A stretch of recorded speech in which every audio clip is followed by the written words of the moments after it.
Hello students, today we will discuss about kinds of intelligence and theories of intelligence. Okay? आज के हमारे lecture में हम बात करेंगे कि बुद्धि जो है उसके प्रकार कौन कौन से होते हैं और फिर हम बात करेंगे कि बुद्धि के सिद्धांत कौन कौन से हैं. ठीक है, फिर हम बात करेंगे बुद्धि के सिद्धांत कौन कौन से होते हैं.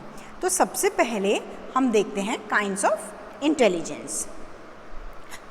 जो प्रीवियस लेक्चर्स थे उसमें हमने इंटेलिजेंस की डेफिनेशन, कैरेक्टरिस्टिक्स वगैरह देखी थी, है ना. तो अब हम उसके प्रकार जो होते हैं उसके बारे में डिस्कस करेंगे कि बुद्धि का जो डिस्ट्रीब्यूशन होता है वो करना बहुत ज़्यादा इम्पॉसिबल काम होता है. मीन्स बहुत ज़्यादा डिफ़िकल्ट है वो, है ना. नॉट इम्पॉसिबल, डिफ़िकल्ट है वो. ठीक है. बुद्धि जो है वो क्या है, तो बुद्धि क्या है, वो कैपेसिटी होती है, वो कैपेबिलिटी होती है, वो क्षमता होती है जिसका उपयोग व्यक्ति विभिन्न परिस्थितियाँ जो होती है, कोई भी सिचुएशन हो उसमें और कई परिवेश जो होते हैं उसमें करता है. और इस बेस पे बुद्धि का जो वर्गीकरण होता है वो दो तरीके से हम करते हैं. मीन्स दो जो ऑथर हैं उन्होंने इसको अलग अलग तरीके से एक्सप्लेन किया हुआ है. तो सबसे पहले अकॉर्डिंग टू गैरेट, है ना, हम देखेंगे कि जो ये काइंड ऑफ इंटेलिजेंस है वो गैरेट जो हैं उनके अकॉर्डिंग कैसा रहा. तो उन्होंने तीन तरीके से इसको एक्सप्लेन किया है. फर्स्ट, कॉन्क्रीट इंटेलिजेंस मीन्स मूर्त बुद्धि. इस बुद्धि को गामक या यांत्रिक बुद्धि जो होती है, मीन्स मैकेनिकल इंटेलिजेंस और मोटर इंटेलिजेंस वो भी कहते हैं. मीन्स इसका जो रिलेशन होता है, इसका जो संबंध होता है वो मशीनरी से होता है ना, यंत्र से होता है, इंस्ट्रूमेंट्स वगैरह जो होते हैं, इक्विपमेंट्स जो होते हैं उनसे होता है. तो जिस व्यक्ति में ये इस तरीके की बुद्धि होती है, which kind of concrete intelligence, है ना, तो जिस व्यक्ति में ये बुद्धि होती है वो यंत्रों और मशीनों के जो काम होते हैं उसमें स्पेशली इंटरेस्ट लेता है. मतलब इस तरीके की बुद्धि के जो पर्सन होते हैं, इस तरीके की इंटेलिजेंस के जो पर्सन होते हैं वो या तो अच्छे कारीगर होंगे या बहुत अच्छे मैकेनिक होंगे या एक्सपर्ट इंजीनियर होंगे, है ना, या फिर वो बहुत ही केपेबल जो इंडस्ट्रियलिस्ट जो होते हैं या इंडस्ट्रियल जो वर्कर होते हैं वो होते हैं, वो आते हैं कंक्रीट इंटेलिजेंस के अंदर. देन आफ्टर एब्स्ट्रैक्ट इंटेलिजेंस, उसे कहा जाता है हिंदी में अमूर्त बुद्धि. तो ये जो बुद्धि है इसका रिलेशन जो किताबी ज्ञान होता है, पुस्तकीय ज्ञान जो होता है उससे होता है.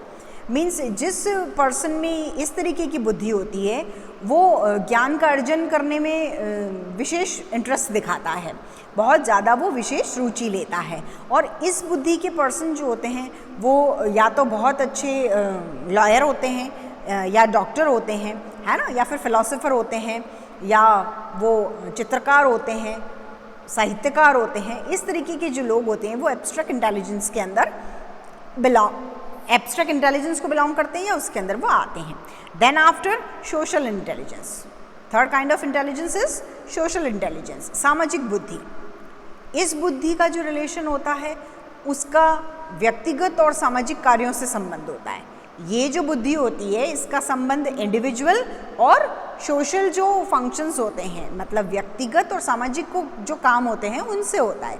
जिस व्यक्ति में इस तरीके की बुद्धि होती है वो बहुत ही ज़्यादा मिलनसार होता है, सोशल जो काम होते हैं, सामाजिक जितने भी काम होते हैं उनमें बहुत ज़्यादा इंटरेस्ट लेता है और मानव संबंध जो होते हैं उनके ज्ञान से वो बिल्कुल फुलफिल होता है, परिपूर्ण होता है.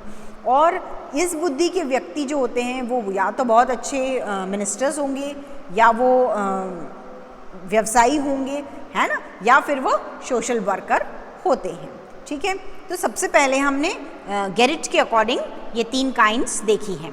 देन आफ्टर अब हम देखते हैं अकॉर्डिंग टू थॉर्नडाइक. थॉर्नडाइक जो है उन्होंने बुद्धि का वर्गीकरण जो किया उसको उन्होंने भी तीन तरीके से इसको बताया है, तीन काइंड बताए हैं, है ना. 3 types of intelligence according to Thorndike are abstract, social and motor. ठीक है। फर्स्ट उनके अकॉर्डिंग भी है एब्स्ट्रैक्ट, उसे कहा है अमूर्त बुद्धि। तो ये जो अमूर्त बुद्धि है इसका ज्ञान अर्जन करने के लिए प्रयोग किया जाता है, इसको हम नॉलेज गेन करने के लिए यूज़ करते हैं। मतलब शब्द हो, प्रतीक हो या कोई भी प्रॉब्लम सॉल्यूशन हो, है ना, समस्या समाधान जो होता है उसके रूप में अमूर्त बुद्धि को यूज़ किया जाता है। देन आफ्टर हम बात करते हैं सामाजिक बुद्धि की, सोशल इंटेलिजेंस की। तो इस बुद्धि के द्वारा जो व्यक्ति है वो समाज में समायोजन करता है, किस तरीके से सोसाइटी में एसिमिलेट किया जाता है वो पर्सन को इस बुद्धि के अकॉर्डिंग आता है। विभिन्न व्यवसाय जो होते हैं उसमें वो क्या करता है, सफलता उसको मिलती है, वो सक्सेस गेन करता है, अचीव करता है। Then third is motor, means mechanical भी कहते हैं इसको, यांत्रिक बुद्धि। इस बुद्धि की हेल्प से व्यक्ति यंत्र और भौतिक वस्तुओं का परिचालन करता है। तो हमने प्रीवियस भी जो हमने ऑथर देखे गैरेट, है ना, उन्होंने ये कहा कि जो इस तरीके के लोग होते हैं वो अच्छे मैकेनिक इंजीनियर वगैरह होते हैं। तो इस तरीके की जो मोटर इंटेलिजेंस जिस पर्सन में होती है वो इंजीनियर, टेक्नीशियन और बहुत अच्छे मैकेनिक होते हैं। ओके, तो ये तो हमने देखा था कि जो बुद्धि होती है उसके प्रकार कौन कौन से होते हैं।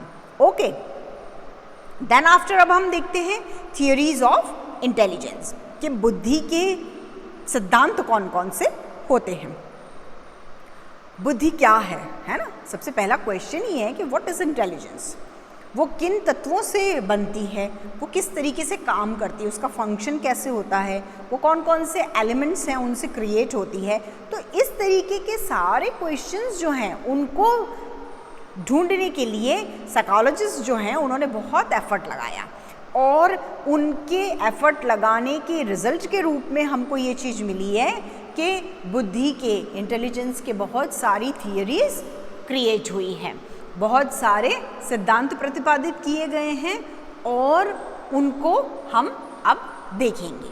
ओके, तो फर्स्ट थियरी इज यूनिफैक्टर थियरी, एक खंड का सिद्धांत, उसे कहते हैं यूनिफैक्टर थियरी, एक खंड का सिद्धांत।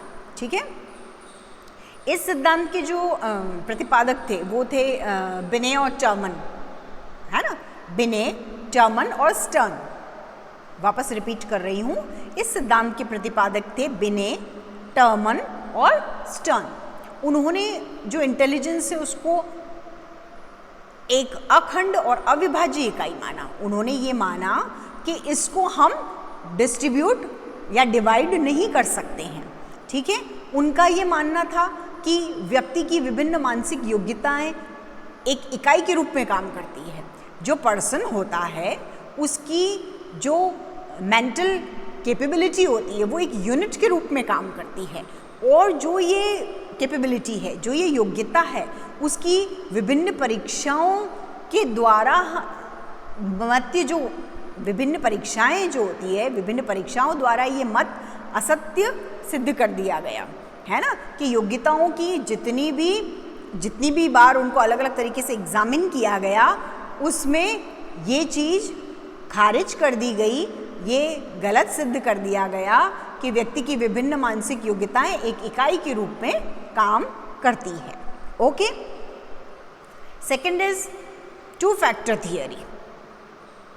अब टू फैक्टर थियरी जो है वो क्या है, इस सिद्धांत के प्रतिपादक कौन थे, इसे स्पीयरमैन ने क्रिएट किया है। उनके अकॉर्डिंग क्या रहा, उनके अकॉर्डिंग हर पर्सन में दो तरीके की इंटेलिजेंस होती है। स्पीयरमैन का ये मानना था कि जो भी पर्सन होते हैं उनके अंदर दो तरीके की इंटेलिजेंस होती है। First is general and second is specific. ठीक है, फर्स्ट को कहते हैं सामान्य और सेकंड को कहेंगे विशिष्ट। अगर हम इसको और इजीएस्ट देखें तो हम ये कह सकते हैं कि बुद्धि के दो खंड या दो तत्व होते हैं, टू टाइप्स ऑफ एलिमेंट। ठीक है, टू टाइप्स कौन कौन से, फर्स्ट कौन सा है, सामान्य योग्यता या सामान्य तत्व, जनरल कैपेबिलिटी और general element. Second is special capability and special element. विशिष्ट योग्यता या विशिष्ट तत्व। ओके, तो सबसे पहले हम क्या देखते हैं, जनरल एबिलिटी, जिसे हम कहते हैं जी फैक्टर। क्या कहेंगे, जी फैक्टर।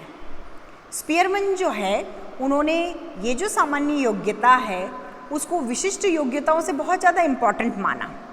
उन्होंने इसे क्या माना, उन्होंने इसे विभिन्न योग्यताओं से बहुत ज़्यादा इम्पॉर्टेंट माना। उनके अकॉर्डिंग सामान्य योग्यता सब व्यक्तियों में कम या अधिक मात्रा में मिलती है। जनरल कैपेबिलिटी जो होती है वो किसी पर्सन में कम होगी, किसी में ज़्यादा होगी। इसकी इम्पॉर्टेंट जो कैरेक्टरिस्टिक्स है वो क्या होती है कि ये जो कैपेबिलिटी होती है वो व्यक्ति में जन्मजात होती है। इसमें हमेशा ये एक सी नहीं रहती है, ये उनके सब मानसिक कार्यों में प्रयोग की जाती है। पर्सन जो है वो अपने जितने भी मेंटल काम करता है उनमें उसको यूज़ करता है। फिर हर पर्सन जो होता है उसमें ये अलग अलग होती है और ये जिस व्यक्ति में जितनी ज़्यादा होगी उतना ही वो सक्सेसफुल होगा, है ना। और ये जो लैंग्वेज होती है या जो साइंस है या जो फिलॉसफी है ना, उन सब में सामान्य जो सक्सेस होती है, जनरल जो सक्सेस होती है वो प्रदान करती है। Then second is specific ability means S factor. ठीक है, जनरल फैक्टर जो है जनरल एबिलिटी जो है उसे जी फैक्टर कहा है और स्पेसिफिक जो एबिलिटी है उसे एस फैक्टर कहा है। इस तरीके की जो कैपेबिलिटी होती है उसका रिलेशन पर्सन के जो स्पेशल काम होते हैं, विशिष्ट फंक्शंस जो होते हैं, है ना, उनसे होता है। इसकी कैरेक्टरिस्टिक्स क्या क्या होती है, इसकी विशेषताएं क्या क्या होती है कि ये योग्यताएं, इससे योग्यताएं अर्जित की जा सकती है। जो ये योग्यताएं होती है वो बहुत और एक दूसरे से अलग होती है। ये योग्यताएं बहुत सारी होती है और एक दूसरे से इंडिपेंडेंट होती है, स्वतंत्र होती है।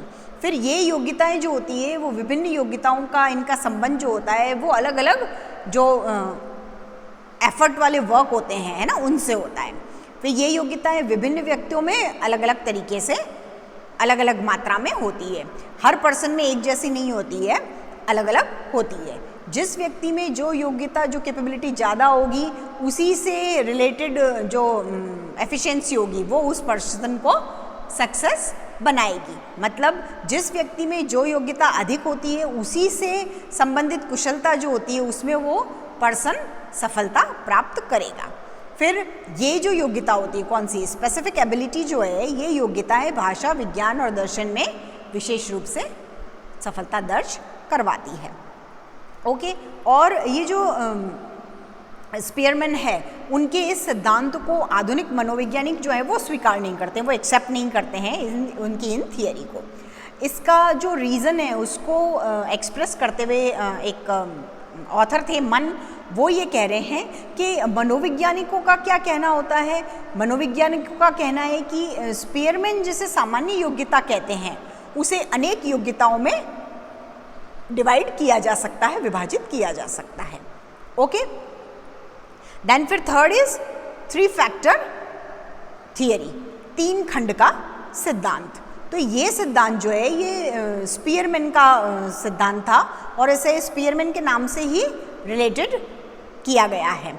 2 खंड का सिद्धांत जो था उसको प्रतिपादन करने के बाद में बुद्धि का एक और खंड बताया गया था और उसका नाम उन्होंने सामूहिक खंड या तत्व रखा। मीन्स उन्होंने उसे ग्रुप फैक्टर के नाम से भी एक्सप्लेन किया। उन्होंने इस जो ये जो फैक्टर था इसमें ऐसी योग्यता को जगह दी जो सामान्य योग्यता से थोड़ी सुपीरियर थी और विशिष्ट योग्यता से थोड़ी नीचे थी। उसके कारण उसको मॉडरेट रखा गया, है ना। वो सामान्य जो योग्यता होती, जनरल कैपेबिलिटी जो होती है उससे तो थोड़ी अप थी, लेकिन जो स्पेसिफिक कैपेबिलिटी होती है ना, उससे थोड़ी सी इन्फीरियर थी। तो उन दोनों के बीच में इसको, मिड में इसको, मध्य में इसको जगह मिली। ठीक है, अब ये जो स्पीयरमैन का ये जो 2 फैक्टर थियरी था, ठीक है, तो स्पीयरमैन ने इसमें क्या किया, इसको एक डायग्राम से हम देखते हैं कि यहाँ हम देख रहे हैं स्पीयरमैन ने सबसे पहले क्या कहा, स्पेसिफिक एबिलिटी। तो यहाँ जो ये एस जो देख रहे हैं हम दोनों वो है स्पेसिफिक एबिलिटी। ठीक है। फिर सामान्य योग्यता जो है जी, वो सभी कामों में कम या अधिक होती है, ठीक है। फिर हम ये देखते हैं कि ये दर्शन और कला, शिल्प, इन सब की जो कैपेबिलिटी होती है ना, उसमें हमको देखने को मिलती है। तो जिस पर्सन में जितनी बौद्धिक क्रिया से संबंधित विशिष्ट योग्यताएं होगी, वो उसी क्रिया में विशेष उन्नति पाएगा, ठीक है। तो ये जो जी है ना, ये जो जी है आपका,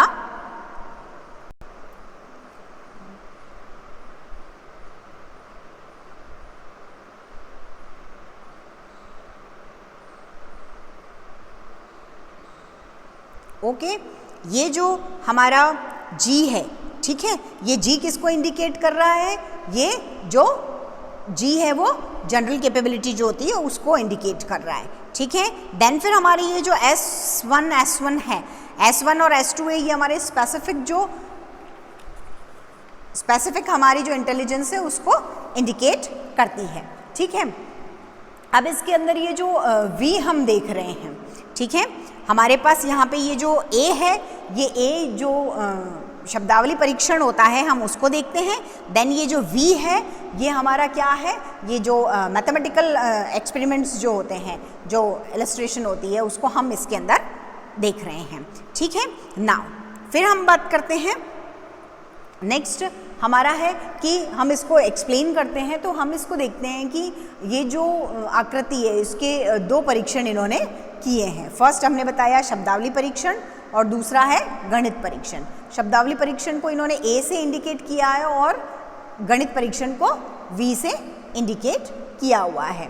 तो हम ये कह सकते हैं कि ये दोनों ही जो आकृतियाँ हैं, है ना, इनमें G सामान्य योग्यता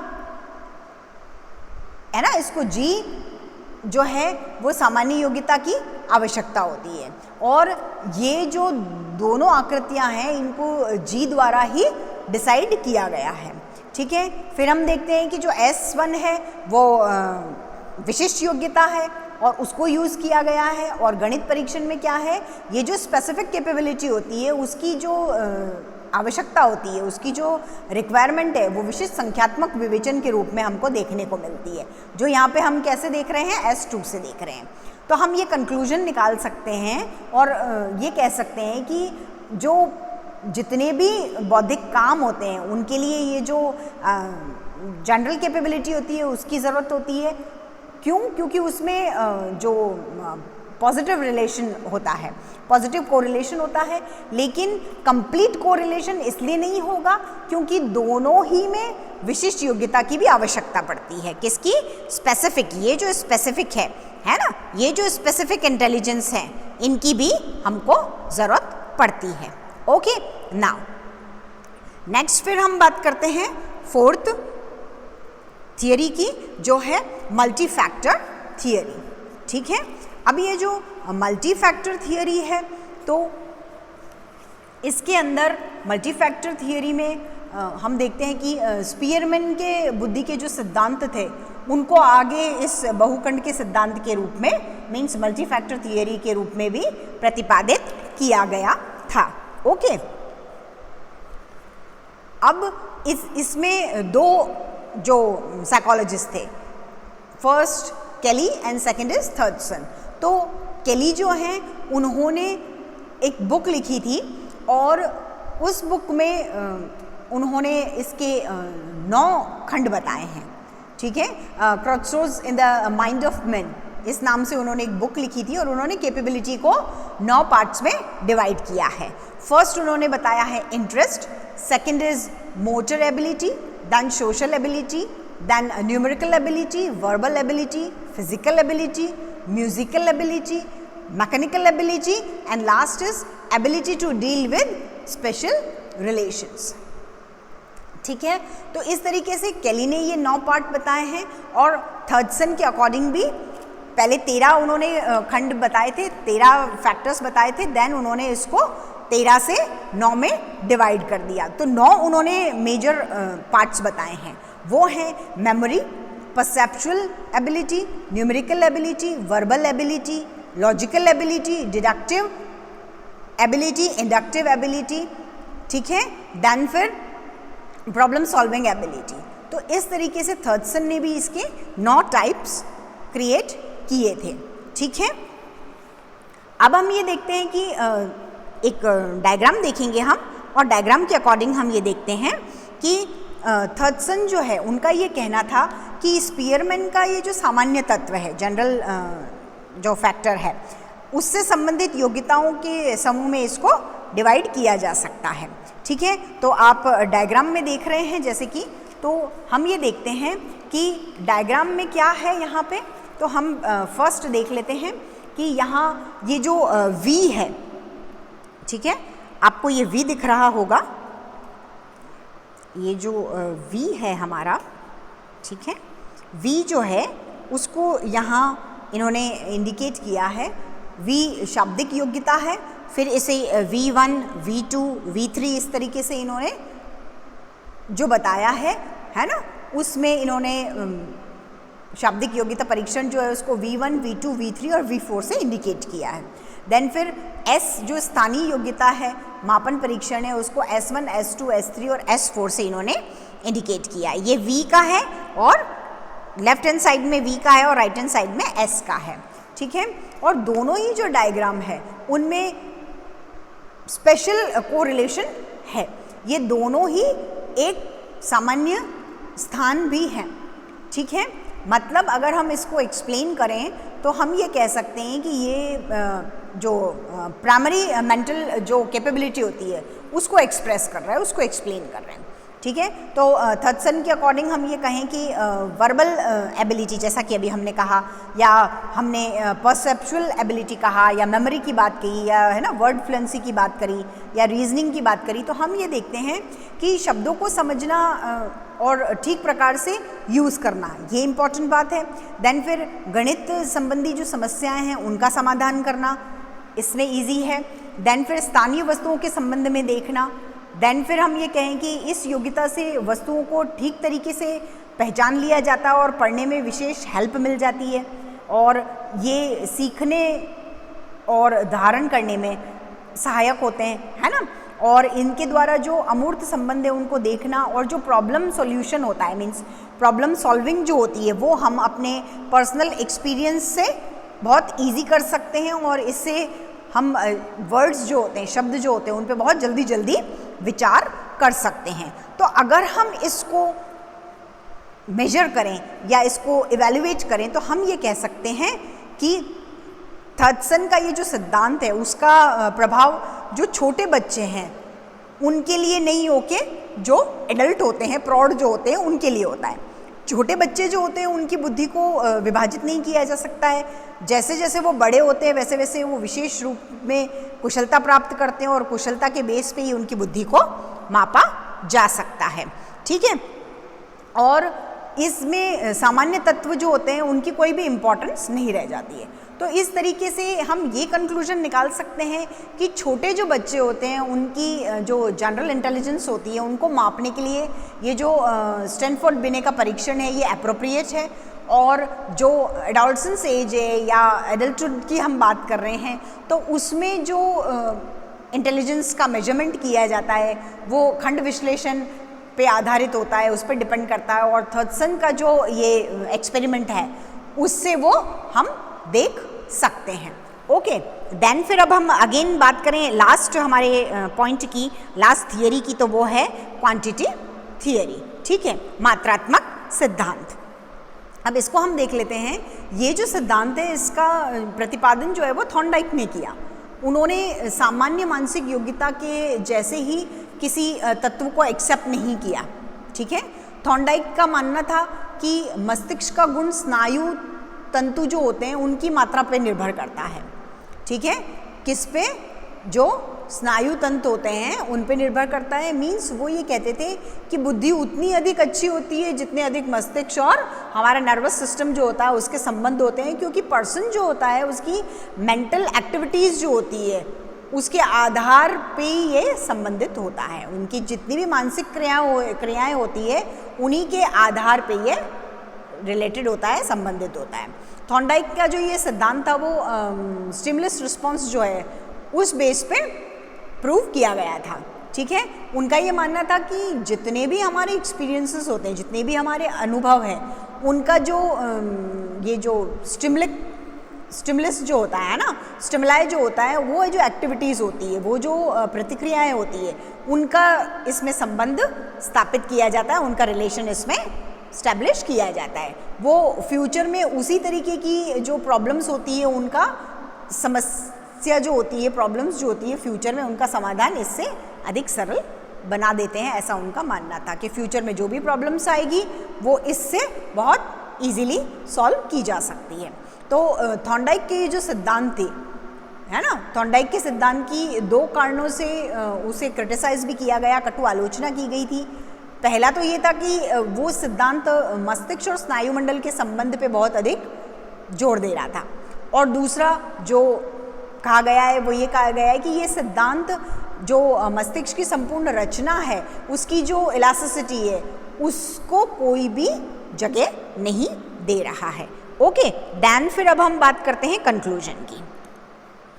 अगर हम निष्कर्ष रूप देखें तो हमने आज के लेक्चर में हमने क्या देखा, हमने ये देखा कि बुद्धि के प्रकार क्या क्या होते हैं और उसकी थियरीज देखी। तो थियरीज का अगर हम कंक्लूजन करें तो हम ये कह सकते हैं कि जितने भी साइकोलॉजिस्ट थे, जितने भी मनोवैज्ञानिक थे, उन्होंने ये ऊपर हमने अभी जितने भी सिद्धांत पढ़े, उनके अलावा बुद्धि के संबंध में और भी कई सिद्धांत बनाए थे, लेकिन अभी तक भी न तो बुद्धि का स्वरूप और न व्यक्ति की सामान्य और विशिष्ट योग्यता के बारे में कोई भी निश्चित निष्कर्ष निकाला गया है। मतलब बहुत सारे सिद्धांत बनाए गए, लेकिन हम ये नहीं कह सकते हैं कि इंटेलिजेंस का स्वरूप कैसा है, फॉर्म कैसा है, और पर्सन की जनरल एबिलिटी और जो स्पेसिफिक एबिलिटी होती है उसके बारे में कोई भी कंक्लूजन जो है उस पर हम नहीं पहुंच सके हैं।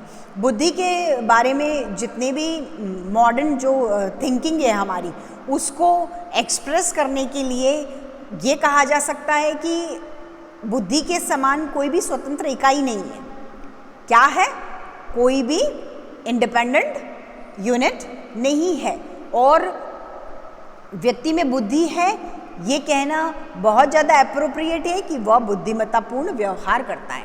हम ये कहें कि व्यक्ति में बुद्धि है, उसके कंपैरिजन में हमको ये कहना चाहिए कि वो क्या करता है, काम ऐसे करता है कि वो बुद्धिमत्तापूर्ण होते हैं, बुद्धिमत्तापूर्ण उसका व्यवहार होता है। ओके, आज के लेक्चर में इतना ही। नेक्स्ट लेक्चर में हम इसके आगे के कंटेंट देखेंगे। Okay, thank you.